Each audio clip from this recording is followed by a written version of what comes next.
lot of magicians, I think, are catching on to, mentalism is extremely powerful. I personally love to combine sleight of hand magic, some humor, and every now and then, bam, bam, some really strong moments of mentalism. The great thing about mentalism is, while the power of magic is it's something shared visually that people can see and feel, it's tactile, mentalism has a power that isn't physical, it isn't tactile, it isn't sensual, it's cerebral. It's the ethereal nature of it, and the fact that as a performer, I can connect with people through invisible means, that I can control people, that I can influence people through means invisible. I think there's a real responsibility that goes along when performing powerful mentalism.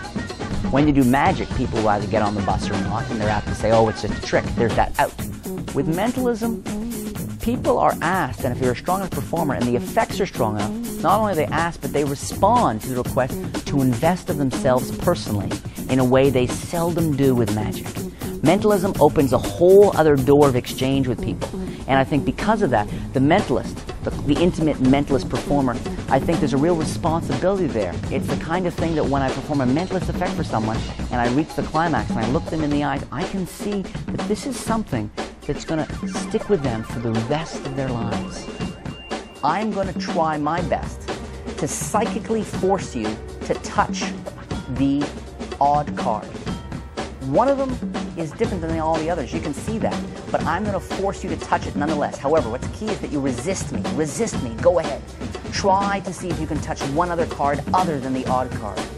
And of course, the spectator leans over and, let's say, touches this one.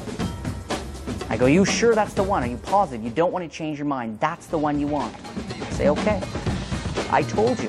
I told you that you were going to have a hard time resisting me when it comes to touching the odd card. And in fact, that was the card you touched, the odd card.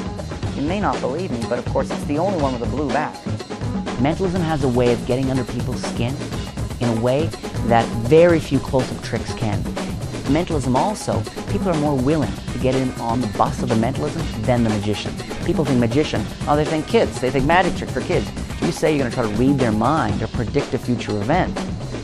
Now that's adult entertainment.